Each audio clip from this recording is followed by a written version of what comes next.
Welcome to Intersectionality in the American South, where educators, students, activists, and community members come together to unpack current realities for Black, Indigenous, and people of color.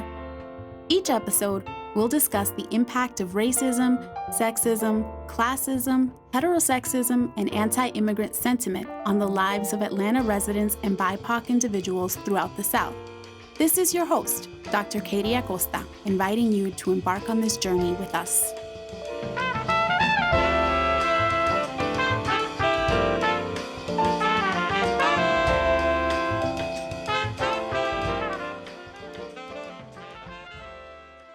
On October 7th, 2023, the armed wing of Hamas and other armed groups carried out an attack on Israel, killing at least 1,200 Israelis and taking hundreds more as hostages. Israel retaliated with airstrikes and on-the-ground armed combat, leading to mass destructions of the Gaza Strip, including homes, schools, and hospitals. Over the past year and a half, the war between Israel and Hamas has waged on. More than 50,000 Palestinians have been killed, and at least twice that number have been injured. Approximately 1,200 Israelis have been killed, and almost 9,000 have been injured. As we record, the Israelis have again begun airstrikes on Gaza, ending the 2-month ceasefire, which was reached in January of 2025. It's important to note that the events on October 7th were not the start of the conflict. In 2023 alone, leading up to the events on October 7th, hundreds of Palestinians, including dozens of children, were killed by Israeli soldiers. And for decades prior, Palestinians were forced to live under Israeli violence and settler occupation. Our guest today is Sig Giordano, Associate Professor of Interdisciplinary Studies at Kennesaw State University. Please note that Dr. Giordano is sharing here with us today in their personal capacity, not as a representative of Kennesaw State.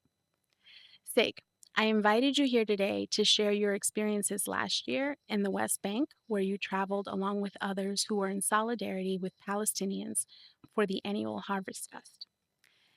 Now that you've returned to the United States, I thought it was important to sit with you and unpack that experience in the interest of creating awareness and a more nuanced dialogue around these issues. I'm grateful that you are here with us today. Thank you for being willing to speak with me and share your experience. Yeah, thank you so much for having me here. I really appreciate it. As we start to have this conversation, I think it's important for people to just kind of know where you're coming from. So if we could start with you telling us a little bit about your background in terms of race, ethnicity, and also like your education and some of your ideologies as well. Yeah, great. I was born in Brooklyn, in like the very end of the 70s to give you some context. The very end. The very end, 1979. So technically Gen X, right? But I was I was born in a community that was described at the time as like mostly like working class Puerto Rican neighborhood. My parents are still alive, and I lived with them. And my mom's side is she was raised by two German Jewish survivors of the Nazi Holocaust. And on my dad's side, he was raised by two Italian immigrants. And so, as far as where I come from, like my parents, I would say, have some race consciousness from both. Like they grew up at a time where they went from being not quite white to white. So their racial identity actually changed in their lifetimes because of the racial identity of Italian immigrants and Jews who were persecuted through racist practices in Nazi Germany.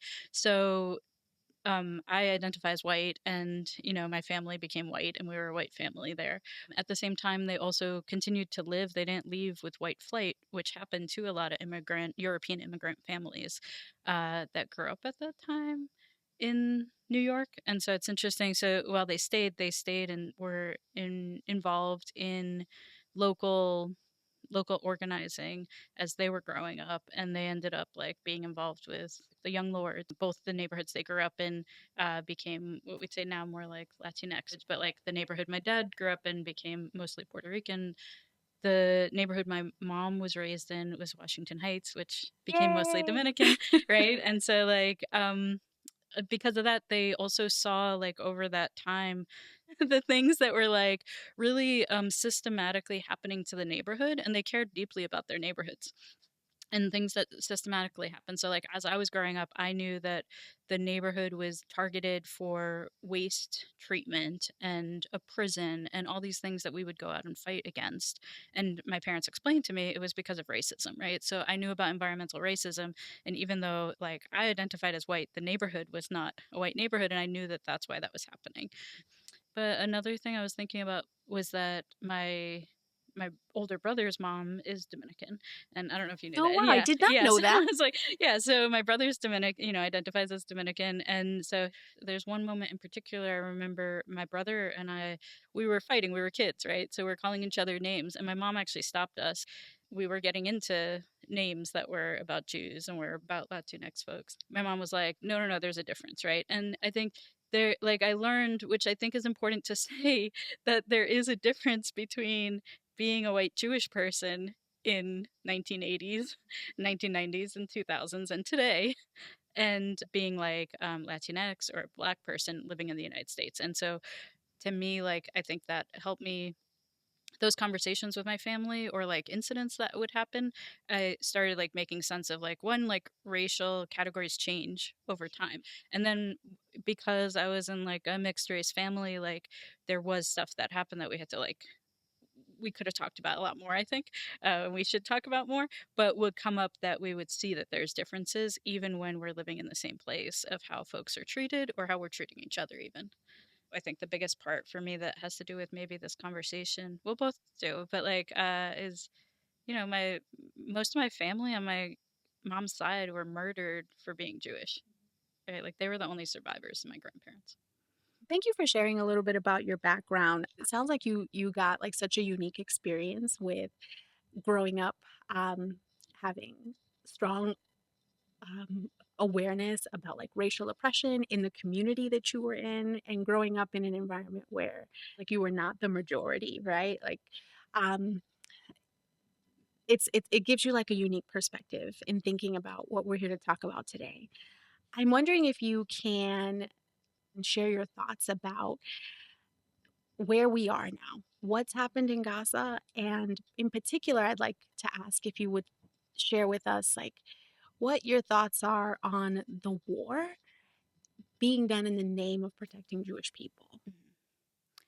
Yeah, has been awful, right? Like my awareness around Palestine changed over time. Hmm. And so um, it might be important to know that because, and I think a lot of people are coming into awareness because of the war, because of the attacks of October 7th. Like no one can ignore what's happening there almost. But for me, the moment was September 11th, Yeah. 2001. And so for me, at that time, I had just moved here to Atlanta. I was starting graduate school. I took a class, and to give you context, my major in college was physics and math. So Okay. I was not in the humanities or like anything, social sciences. And so Gen Ed. This is a plug for Gen Ed and for people figuring out things that will actually make the biggest difference in your lives. Indeed. Right. And so the thing that made the biggest difference in my life and brings me here today is really this class I took in women's studies that was called Women in Nazism. And I was like, oh, yeah, I was like, I'll probably get an A anyway because like my grandparents are Nazi Hmm. Holocaust survivors. I must Hmm. know everything. I knew nothing, of course. Right. Like, I knew like, but that's where like I started learning different things about like racialization, and especially the thing I took away from that class the most was the danger of nationalism. Yeah. And like, I hadn't thought about that. And my grandparents hadn't like communicated that part to me or like described it in that way. Right. So being able to study it was really important. And so when September 11th happened and all the American flags went up, I was like, this is definitely scary nationalism. And what was happening to me right away, like triggered like, oh, okay, like this is like Arab and Muslim folks are being attacked on the streets literally Hmm. by white supremacists and arrested by legal means. And we have this saying that a lot of people know, like, never again, right? And Yeah. so I was like, oh, okay, like, this is when I'm supposed to go on, right? Like, and so I got up and I didn't know anybody. There wasn't really a lot of internet. There was the internet, but you couldn't find things. There was no social media. Yeah, this was pre-Google. Yeah, exactly, right? Like, yeah, I didn't have so, it was like me, and I had moved here with an ex-partner, partner at the time, and we're just like talking and trying to find things, right? So, at that time, I think because I got involved in political stuff because of that moment, and I basically just found places where, like, there was like a talk by like Arab activists or Muslim activists, and just would go. Like, I don't know how I even found, I just would go, and then I'd be like, what can we do in solidarity, and because of that, Palestine came up right away. And that's when I realized that by default, I had been raised a Zionist. But I didn't know that. We Mhm. didn't talk about it. You don't usually say, like, oh, you're learning Zionism or you're a Zionist.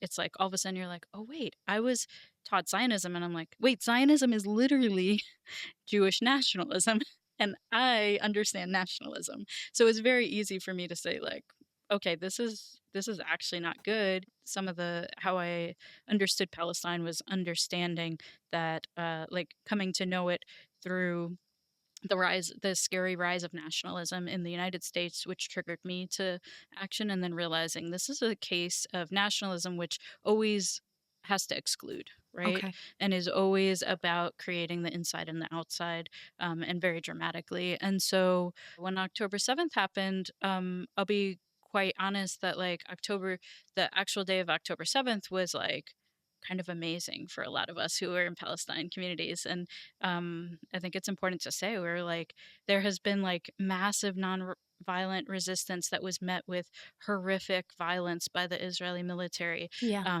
just a few years ago, and like every few years there's bombardment of Gaza. So to see people breaking down a fence felt like a moment of liberation for so many people, Yeah. knowing farewell, right? Like that there's going to be, like, we don't know what's happening next, but knowing that there's that power that when you are under such oppression that you can break free. So in a Mhm. lot of ways it was like just such a powerful moment, in the communities that I like am in.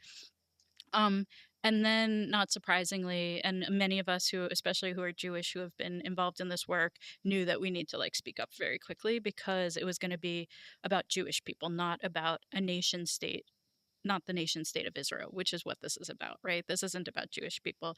This isn't about saving Jewish people. So it's quite frankly like very infuriating. And that's how actually, like, I think more and more Jewish people actually are becoming anti-Zionist, because we're not stupid, right? Like, nobody likes to be used for war justification crimes. And so it's really insulting, and it's very angering. Like, how dare you take Yeah. this pain and this suffering and something that happened to, like, destroy the majority of my family on that side, and then use it as justification for doing really something that's within the same logics of racism.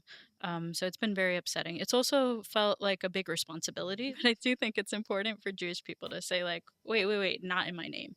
Sure. Yeah. Sure. Um, it's interesting to hear you draw the connections with 9/11, Yeah.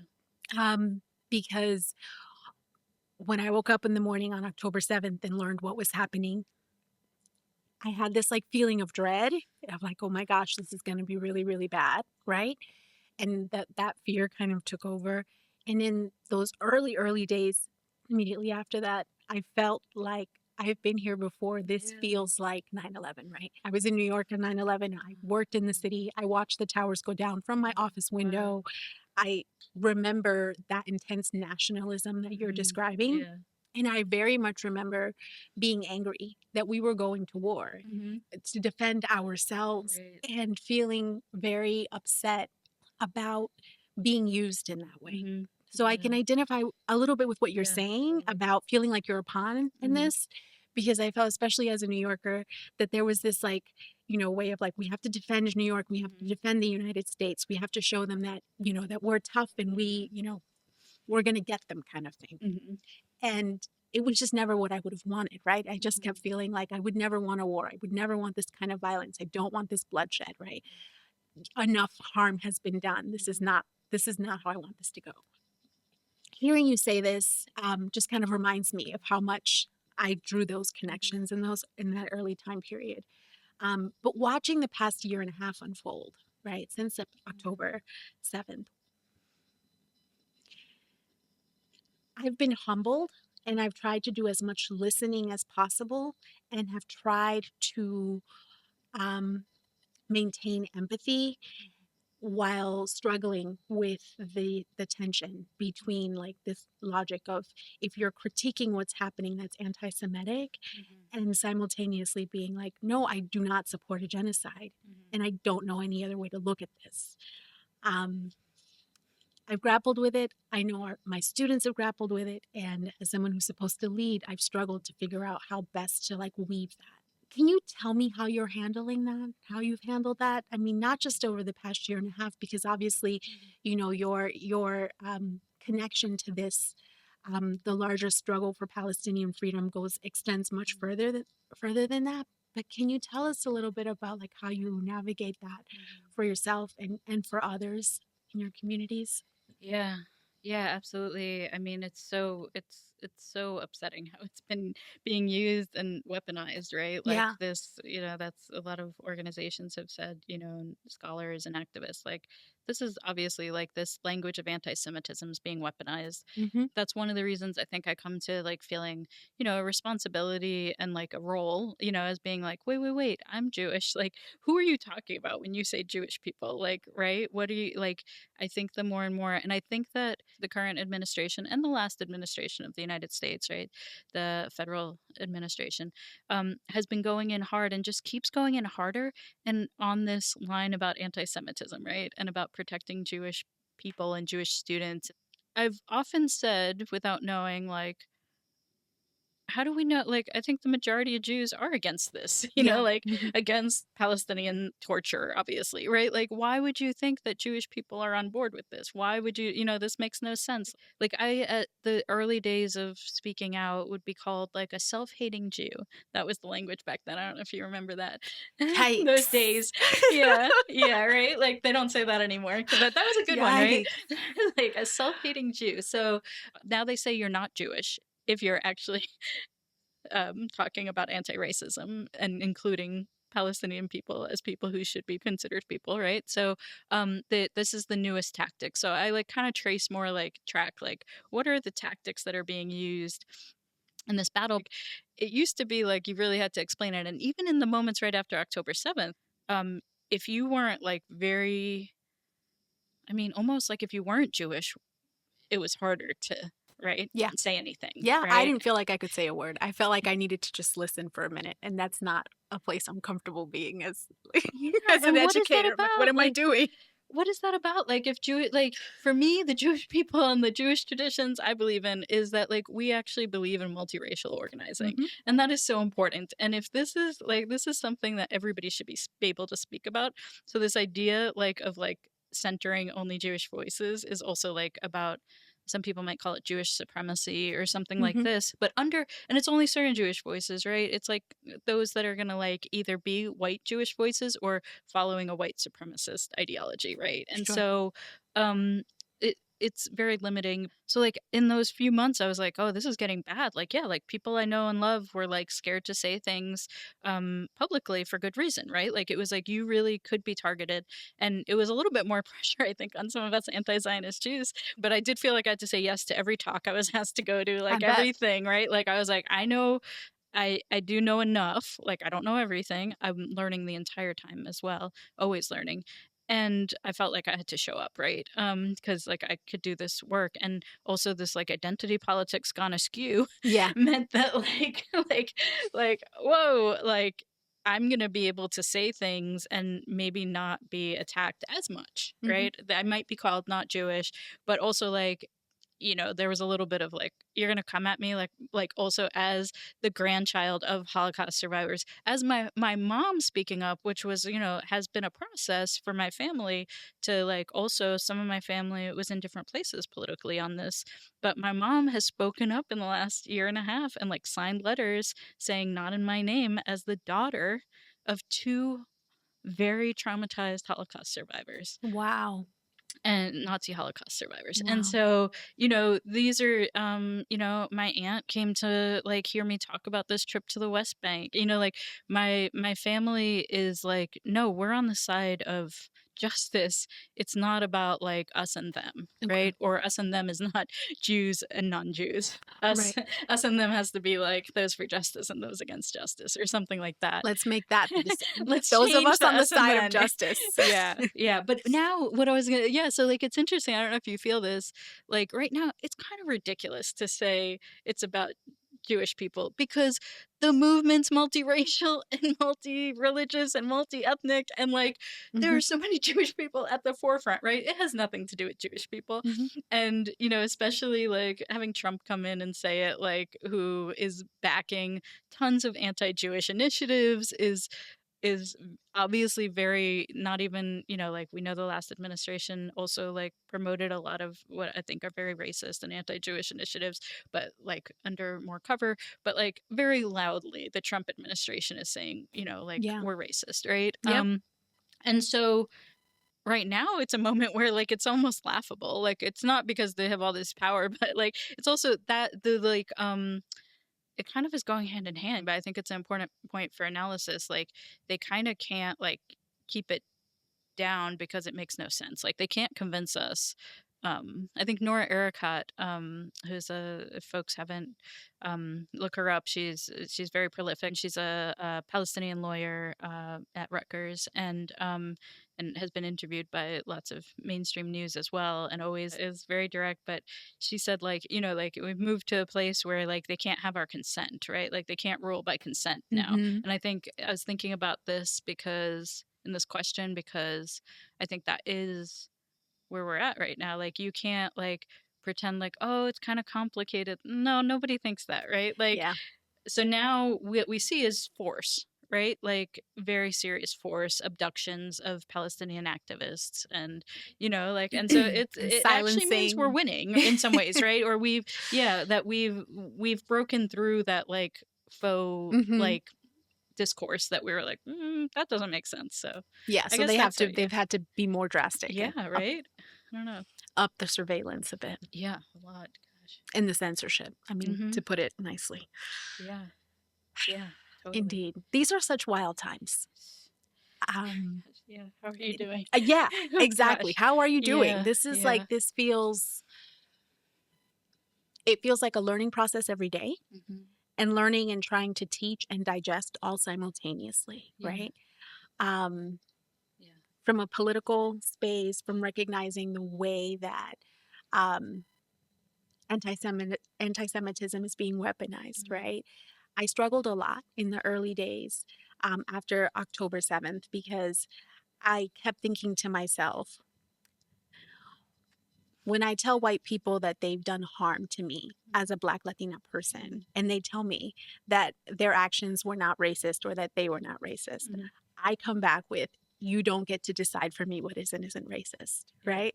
Um, and I kept going back to that Mm-hmm. with a lot of the divisive back and forth arguments that were happening in the early days among Zionists and across like people who were very much just focused on justice, Right. or just even just people who were very much just anti-war and Mm-hmm. anti-violence, Mm-hmm. right? I kept struggling with this notion of feeling like the the argument of speaking out against Israeli military actions was in itself anti-Semitic. The questioning was Right. anti-Semitic. And it took me a minute to kind of break past that and just kind of say, no, we need to be able to have critical conversations. We need to be able to be critical when we need to speak out and ask questions, and name things for what they are. Mm-hmm. And that's been a process, even for me. Yeah. So I've learned and grown a lot through all of the pain that has happened recently. um, in the 1970s when the UN, do you know, like the UN passed like the thing saying that Zionism was a form of racism. And Yes. that's when they started really Yes. clicking on this thing that like this was actually racist to like the state of Israel is like the embodiment of like the Jew, Hmm. right? When like how does a nation state become like that's not the same as a person, right? Or even a racial group together, right? Right. But it Right. became like it was like really like, oh, we could use this because like we're being called out for racism. Let's do the reverse racism thing. And so like if we don't talk about that, it becomes like these fixed identities instead of understanding racialization processes Absolutely. too, right? Yeah. So that's so different. Absolutely. It's a really good point. Yeah. I know that last year you spent some time in the West Bank and that you were there to bear witness. Mhm. Can you tell me uh, what brought you to the point where that was something you wanted to do, and Mhm. what you did while you were there? Yeah. Yeah. Thanks. Yeah, I had found out shortly after I had become politicized around Palestine, probably like 2002 or 2003, I had found out about this organization that had just started called International Solidarity Movement, goes by ISM. And the organization was started by a U.S. Jewish person and a U.S. Palestinian person. And it was to specifically go and support nonviolent resistance in Palestine. And when I found out about it back then, I was like, okay, I'm going to go because I was going to do everything right away because everything I had learned was like coming undone and I Yeah. wanted to do everything. And I didn't go. I knew it existed, but it was never where I like for me a lot of my work it feels like should be done in the like so-called belly of the beast here in the United States, right? And so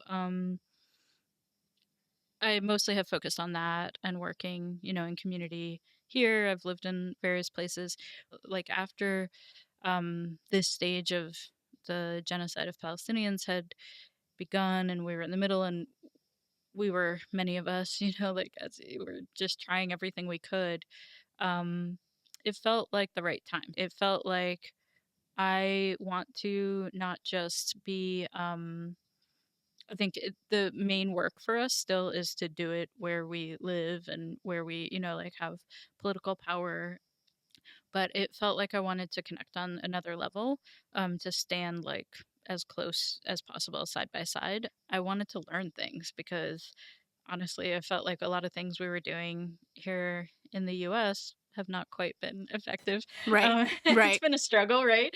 And it is kind of like I think a lot of the world has been in awe of Palestinians who are like stateless Yeah. people, no military, no planes, very little political recognition, no military recognition. Any kind of armed resistance is called terrorism, not military, right? Like so Yeah. no sovereignty to speak of, and steadfast in their resistance in so many different various ways, right? Like everything from like so many tons of different kinds of nonviolent resistance to armed struggle and folks having debates and figuring stuff out and still having solidarity among Palestinians as folks living in Palestine, the land, but also in the diaspora. Like it's kind of Hmm. amazing, right? It's kind of like what can we learn, right? To both be in solidarity with their struggle, but also that are interconnected struggles. So it just felt like the right time and happening. It was a little bit underground at the time because the groups that had been doing what they were calling solidarity work, the solidarity work was having folks with either U.S. or European passports, mostly folks with, Western passports have the most um, privilege. The idea is to use that privilege to both witness and to help support in co-resistance on the ground. These organizations started saying like we need can we have solidarity folks show up, where are you, right? Yeah. And like and then there were a lot of us who were like we want to Yeah. show up in any way we can, like if I had medical training I'd try to like get into Gaza, right? Sure. Like um and so or something that I felt was useful or possible. And so as soon as I knew it was happening I was like okay, I'm going. It's just a question of when, right? So there's one story I was thinking, when you asked me this too. I was there during olive harvest and we were uh, so we were in teams, and we would basically be in a group with our international solidarity activists. We had a lot of protocols for like pairing up, and then like quadrupling up, so that we had, different kinds of communication and buddy system always. And so me and my buddy for the day were talking with a Palestinian activist whose family owned the olive grove that we were picking olives in, and which was really cool to learn to, pick olives. And this was I think it was actually our first day doing it. And so we're picking olives, we're learning what to do. We hear a gunshot while we're picking olives, and we know that it's one of our other teams is dealing with settler violence. So Israeli settlers have come, and all the places that we were going are very close to settlements because, quite honestly, the settlements are everywhere. And so you're just surrounded all the time. But in this moment, so like where there's a gunshot, or like, like we're all prepared. We've been trained for all these different things that, Palestinians who are living there are dealing with every day. And we're organized with Palestinian activists who have organized across the entire West Bank for this olive harvest. So it was really amazing because folks from other parts of the West Bank would come, and we're in solidarity with each other so that we could, have this power in numbers. But that day, so the person that I'll just call them H, that we were talking to, we're picking olives, and he spoke English, so we were able to speak quite fluently between each other. So we're talking to H, and H says at some point, why'd y'all come here instead of like Italy to like learn to harvest olives? And it was kind of a fun moment because we said, we David and I had looked at each other, we're like, you could pick olives in Italy? Oh shoot. Like, huh, wait a second, why did we come here? Like kind of joking. And so like it was kind of amazing to have that levity. Like now that I think about it, like I had asked H, like when the gunshot went off, I was like, what do we do? And he's like, pick faster because Yeah, we keep might going. not have too much time left. Mhm. Right. And so before they come here, they're at least, like it's bad for your friends and mine, but like right now they're there and not here. Mhm. And so we were doing that, but still like being able to have this like, like kind of tease each other. Then I said something like, no, but like seriously, I was like, we're here to be in solidarity. I was like, I can speak for myself. Like, I feel like a kinship in this world to everybody, right? Like in some way, not to be cheesy or to erase difference, but like that we have to be in solidarity with each other. And that Exactly. like if someone's coming for me, I want people to come to help me. And if someone's coming for you, I'm going to be there, Mhm. right? And I was like, that's how we win, right? And Mhm. that's why I'm here, because like y'all are in trouble, right? And I want to be here for you, and I want to learn what you're doing, right? Like and he was like, oh man, like, you know what? If you had said that to me like 30 minutes ago, I would have been like, it's not going to make a difference. He's like, but look at how many olives we just picked. Yeah. He's like, the last 30 minutes changed my mind.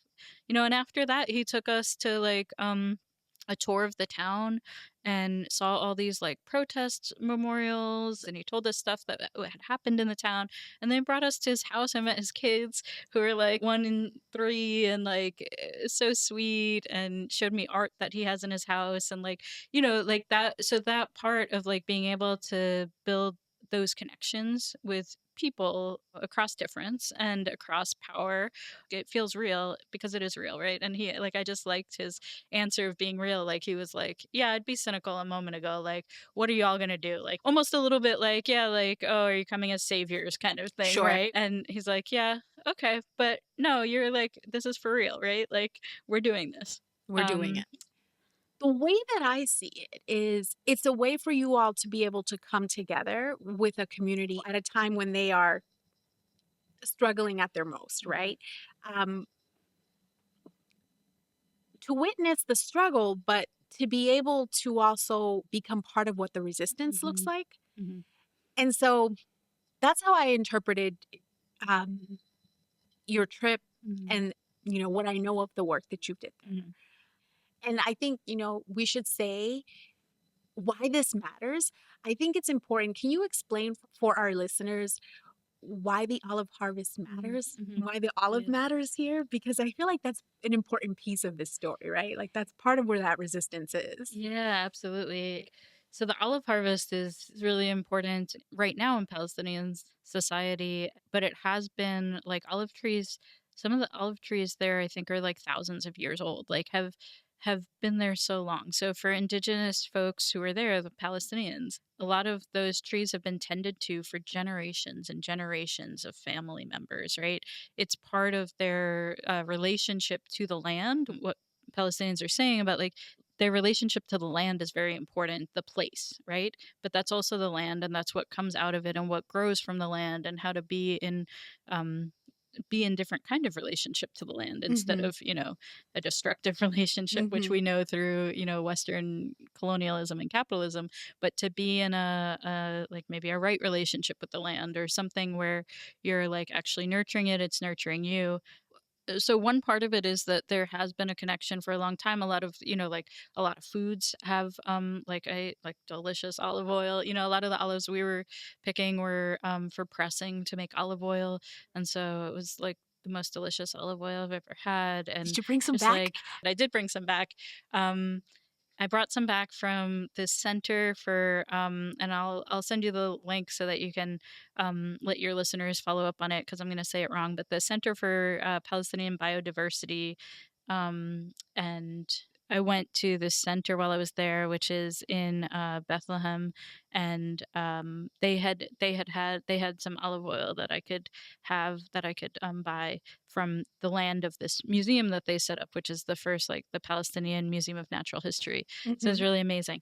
But part of that was that kind of amazing was that olive oil existed, because the other part of why the olive harvest this year was so important was that the olive harvest in 2023 was pretty much non-existent. Right. The olive harvest that year had been stopped by extreme violence by Israeli settlers and the Israeli military. And so what had happened was, in the year after October 7th and continuing, the settlements just expanded like multifold. So like um, by the use of what they call outposts. So outposts are basically like colonists come, could set up a tent, could set up a trailer, like just like anything on the land, and then like put an Israeli flag and say, "This is my land." Right? Then what happens is, part of the international laws about occupation, which are totally ridiculous, that I actually learned while I was there, is that um, if you're an occupying force,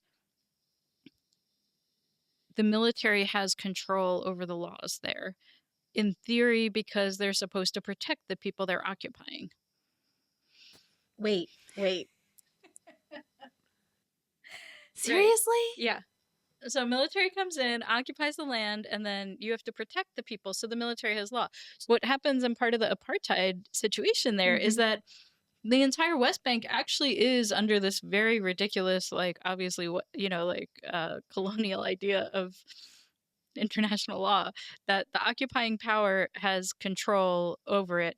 But but they use that military power not to actually protect Palestinians, of Right. course, but to protect colonists who are coming in illegally. The outposts are actually even illegal under Israeli law. And so the colonists come in, but we all know it's under the support of the government. And then it's under the direct support of the military, where you put your flag in, on your tent, and you say, "This is Israeli land now." And now the military creates a buffer zone around the outpost, which often includes olive groves. And so they say, well, for everybody's safety, we just need to keep the settlers, the Israeli colonists, who they should be, as the military occupying force, removing. But instead they say, we know, and sometimes they'll say, like, "Oh, they could be dangerous," like pretend like they're protecting the Palestinians, and that's why nobody can go into these groves. Okay. But then the other law that comes on top of that is that there's a law about abandonment of land. So if you haven't actually worked the land in a certain amount of time, then they say, we can legally, through our own laws, take the land. So this is the other reason why it's super important for us to be able to support Palestinians in not just being on land, but you know, tending to trees, we were going into places this olive harvest that Palestinians hadn't been able to go into their own groves for like over a year. Because anytime they came, they would literally be shot, be threatened with being shot or be shot. And this was by Israeli colonists, settlers, and the military. And so it was kind of amazing and powerful because there were at any day that I was there, there'd be like a dozen maybe or more, a dozen to 2 dozen international solidarity activists and sometimes like hundreds of Palestinian activists and organizers saying like, okay, today we're in this town, tomorrow we're in this town, so we'll do it together. And so like learning that was just seeing those strategies was amazing. So you all would like move from Mhm. place to place Mhm. and then continue doing the work. There was like a little committee of folks who were Palestinian, like a Palestinian committee who would decide where we were going the next day. And they would just tell us the night before, or sometimes that morning, the van would come and then we're going. But they had told, you know, all their different groups and everybody would come. And sometimes the word had gotten out and we would get a phone call halfway there saying there's too much military already here. Okay. Turn around and then we'd see, and we might go somewhere else. So it also had to be flexible. But yeah. Okay. Okay. So while you were gone, you wrote a lot and you shared a lot of that writing with those of us who were here in the States. Thank you for doing that, first of all, because I found it personally so very informative. And you created such a like picture for us at a time where I personally was struggling with what news outlet do I listen to, right? Like I can't, who's even, who's even getting this story right? And just being very highly skeptical of everything.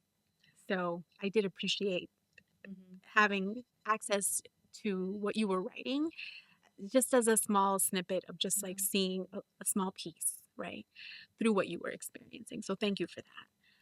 Thanks for following and reading it. Yeah, absolutely. One thing that I was struck with in your writing was that you drew connections between the Nazi Holocaust and the genocide of Palestinians. And I'm wondering if you can talk about that connection and what it means to you. First off is, I think that their racialization that we started off with, your questions, at the beginning are so important, right? Is that understanding that what happened with the Nazi Holocaust, it became like in some ways exceptionalized because it's something that happens throughout the world. Since Western colonization, we could say like 1492 if we want to put like a to like a marker to like say about the beginning of what we understand to be a global colonization project. And so through that time, there's like land has been taken and people have been harmed under these practices of racialization. And so what happened, I think, in Nazi Germany in part was that it becomes exceptionalized because it was okay to do outside of Europe, but it wasn't okay to do the same scale of Holocaust activities to people who had like a lot of Jews had been white at that, or had been German. Like on my grandmother's side, for example, her dad had fought in World War I, has pictures of him in a German uniform, right? He was German. They were not, like my grandfather's side is different. They were not, they were Polish immigrants. So like they were deported very quickly, which actually those connections draw a lot to what's happening now for me. But I think that understanding the racialization processes is really important. That's more important to figure out solidarity than to be like, oh, it's about Jewish people. And I think that then the idea that after the Nazi Holocaust, that Palestine became the place for, refuge is not something that just happened because of Jewish people. Sure. that happened because of European and American forces deciding mostly we don't want Jewish people, right? Mhm. And actually, even throughout Nazi Germany, there were times in different places where they were like, okay, you could send some people to Palestine as long as you get rid of them here, right? This we got to understand as part of, I think, Zionism is the removal of Jews from the diaspora and trying to like put all Jewish people in one place, Mm. right? I think right now it's really important, actually, if I can say it, what's happening in the United States to Palestinian activists makes me very much think um, to that I think some of the lessons from the Nazi Holocaust are important. And I think a lot of people are saying that, but I think it's important to see that who they come for first. So there's like a really famous quote, right? The Niemöller quote. Do you know, like, where first they came for the Yeah. communists and I didn't speak out because I wasn't a communist. And then it goes through all these categories, right? And it's really important that the first one is a political category, right? And if we're going to apply it right now, first they came for the Palestinian activists, Mhm. right? And so anyone down the line who's worried about what's going to come should be very focused on what's happening to Mahmoud Halil's case right Yeah. now, who's the Palestinian student who was abducted from his residence. He's a green card holder, legal U.S. resident, and was abducted from his Columbia University, that is, just a couple weeks ago. And it's terrible. And when that happened, I was like, this is right. Like, if This is the anybody, moment. this is a moment where like you see, like, that's going to be very key, right? And we've known I this for a agree. while. The laws, they start with like repressing Palestinian speech, right? Palestinian activism. And that's especially by Palestinians themselves. And also by non-Palestinians, Mhm. like Columbia University, a professor was forced out in January, Catherine Frank, right? So first they're coming for the Palestinian activists. And I think that right now it's really important to be aware of what that means. Yeah. It means who's next. Yeah. Yeah. Yeah. We've all been put on notice, Right? right? Yeah. Um, we've talked a little bit about resistance, Mm. and I wanted to ask you about, um, based off of your experience when you were there, what resistance looks like on a like day to day Mhm. basis. But I also think we can extend this question to think about it more broadly and think about activism for Palestinian liberation more Mhm. broadly, Mhm. and what resistance looks like in these contexts, like the ways in which they're kind of like parallel to each other, Mhm. but still working on the same goals. One of which seems to me to be at a very basic level to create awareness and have others bear witness, right? Mhm. Mhm. That feels really important Yeah. because that's something that's very tangible that we can all do, right? Mhm. We can all educate ourselves and just learn about Yeah. this and learn about this conflict and learn about the violence and what this resistance looks Mhm. like. So I just wondered if you wanted to comment on that. Yeah, absolutely. Yeah, I think that that's so important because and in some ways, the last 2 years, we're seeing like so much education, but I think there's a lot more because like we haven't been in the United States, we've been either told like, a Zionist narrative or not really talked about it at all, but some kind of Zionist narrative, I guess, like if, those of us who grew up through like the Gulf War, right? Like, it was like, Israel was always thought of as this ally to the U.S., and of course, our own nationalism is supposed to make us identify with the U.S., right? And Sure. so, so through that, we kind of just felt like this allegiance. I think again, and I think what's important, I guess, for talking about like resistance, what some of the stuff I saw there is that like I think just to understand that identifying as Palestinian is an act of resistance. Yeah. So there's the like very very violent genocide that's going on, and many of us would say has been going on, since before 1948, really, to make way for the state of Israel to come into being. But to actually commit genocide is not only through physical removal, but Hmm. also removal of culture Yeah. and identity. Indeed.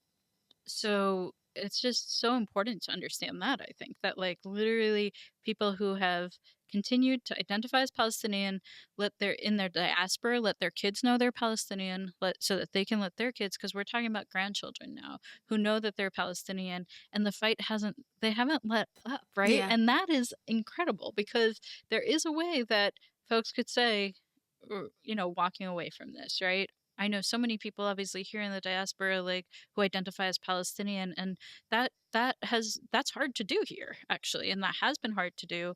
Um, and then being in the West Bank and just knowing that people, like, saying, like, me getting up and, like, brushing my teeth is resistance, like, Yeah. and the awareness of it too, right? And so that's something that it was just like, every single thing you're doing that is not giving in Yeah. is resistance, which I think existing is resistance, right? And then being ready to, like, be creative and try things and trust each other and welcome foreigners in, right? Like, Yeah. welcome white people who are part, like, the generosity, in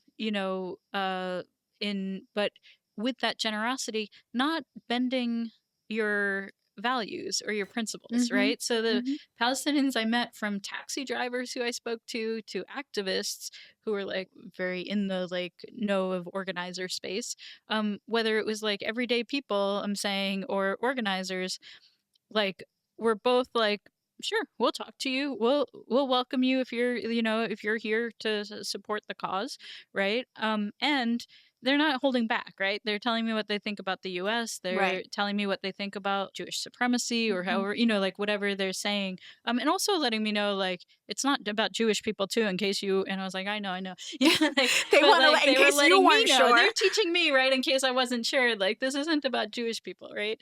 But, like, just again, like, just, like, being able to hold on to those principles, so it's not like, oh, maybe we'll do this, maybe we'll do that. Like, no, we are staying here. Like, you will have to kill us to take us off this land. Like, Sure. this is our land, this is part of who we are. And so I think that is a kind of resistance that, from a different kind of viewpoint or standpoint, is hard to understand, at least for me. I'm doing the work, I think, to try to uh try my loving perception to understand, like, what it means to, like, hear those stories and see those stories. But that's the kind of resistance that, I think is important to know, that it's, like, it's very rooted, and it's very long standing. It goes through families and through communities, and yeah, it's very strong. Yeah. You pass it down and people start doing it before they even recognize. Yeah, yeah, Yeah. yeah, The revolutionary act that it is. exactly, Mhm. right? So yeah, I hear so you. yeah. Okay. There's been so much devastation and so much death. Um, and I didn't want to center that in our conversation today, in part because, I mean, it's something we all know is happening, and we're all struggling with how powerless we feel around what to do in this situation.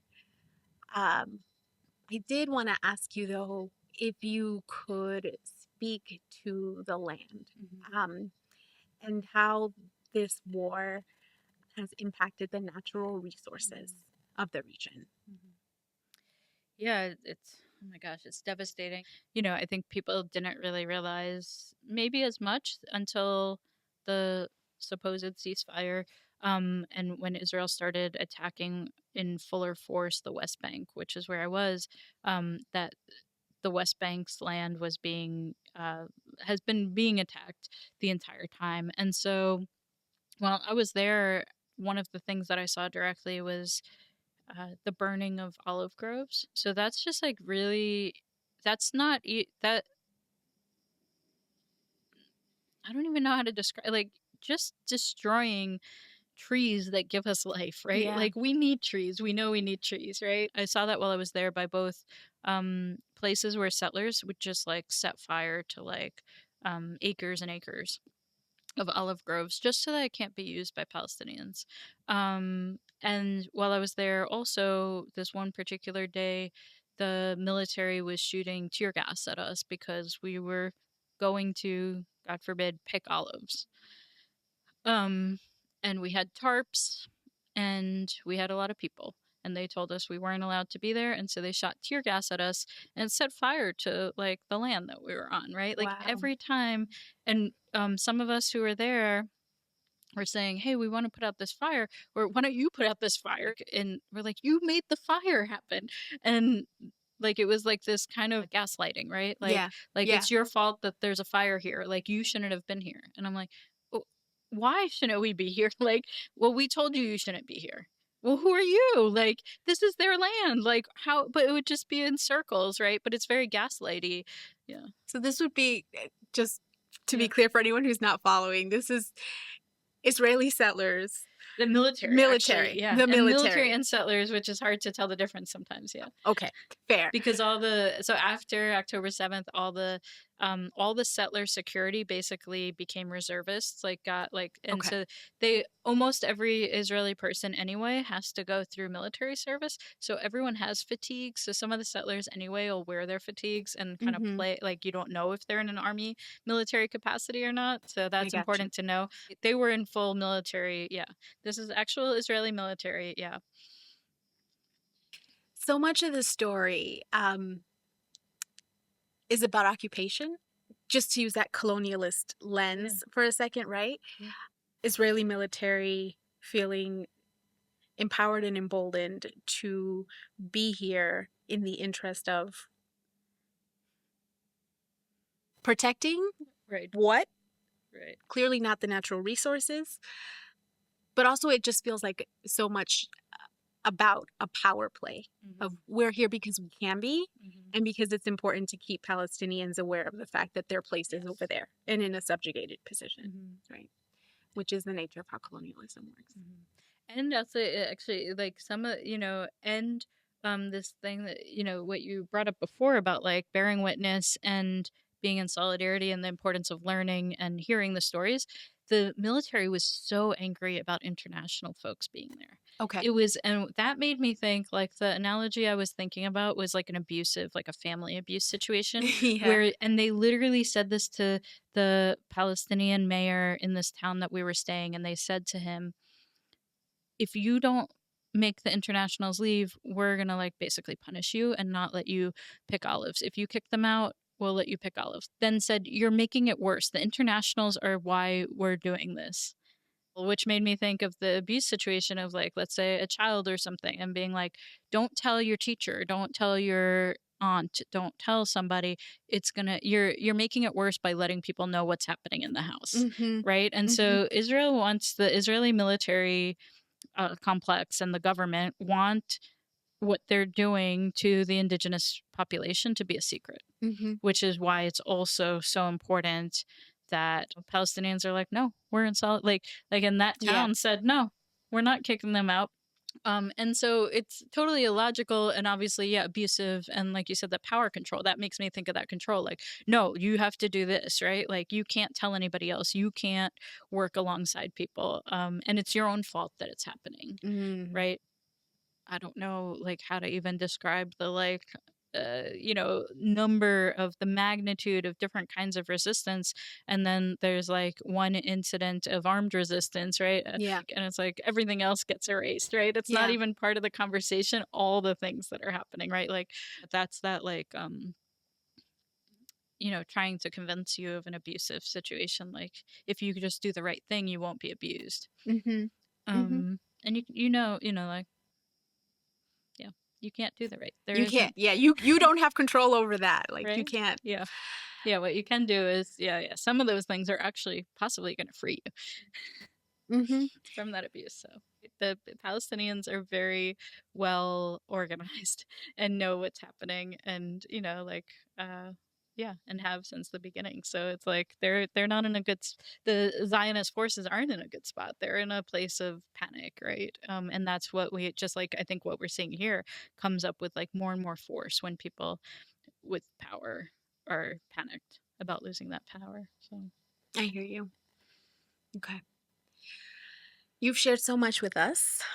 Thank you for this. Absolutely. I want to ask you one last question, if that's okay. With everything that you have been learning about and that you've been experiencing as someone who's a guest on intersectionality in the American South. I always want to ask what you do for self-care, how you like refill your cup, especially after the kind of trip that you had. But also just like continuing to talk about this and bring more awareness. I mean, I'm sure also is depleting. So if you could tell us a little bit about what your self-care looks like, I think we'd appreciate Yeah, absolutely.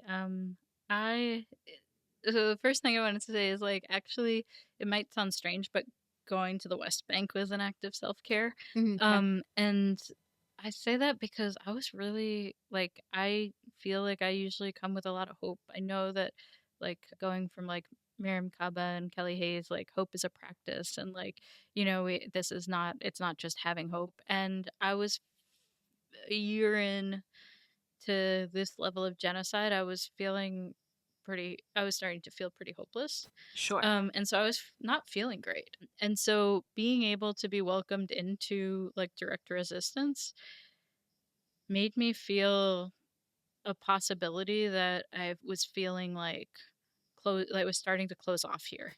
I see. And so it made me feel like we can build relationships across these vast, like across the ocean, literally across these differences, we can be in real solidarity. And it's possible. Like it actually isn't closed off. Like I kept hearing, it's not you, it's your government, right? And I was like, well, you should give us a little pressure. Like we should, like Don't the let us people off are, the hook yeah, that quickly. exactly. I was like, wow, that's very kind.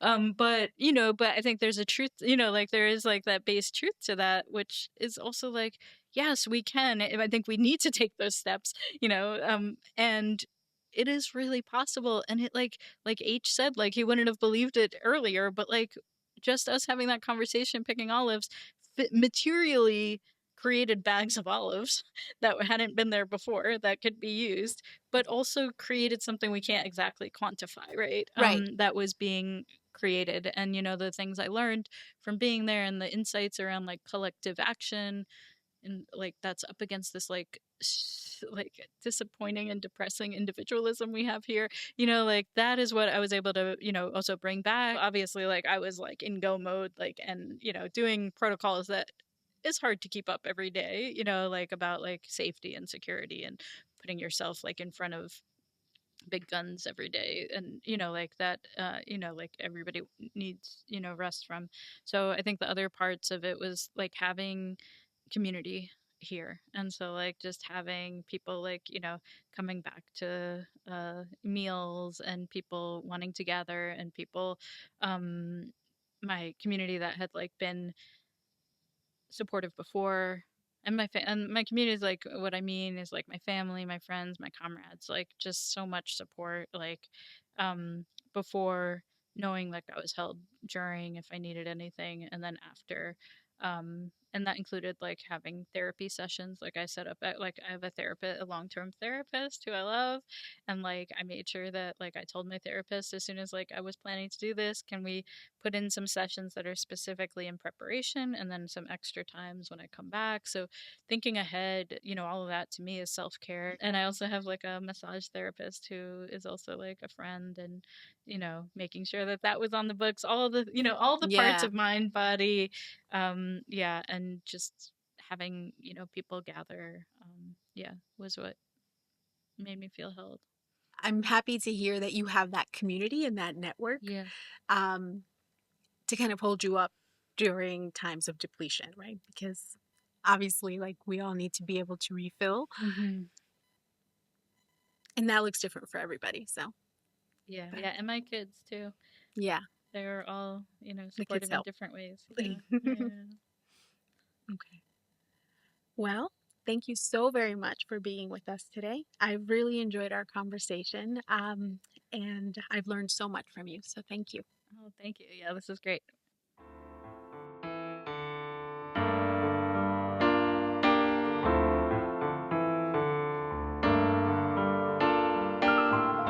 Thank you for joining us for this episode of Intersectionality in the American South. Follow us on Twitter or Instagram at IntersectSouth. For additional resources, visit our website at sites.gsu.edu/intersectsouth/. Please use the Contact Us feature to leave us a comment. Let us know what topics you want to hear us cover on the show. And don't forget to subscribe to catch every new episode. Leave us a review to help us get the word out to others. See you next month.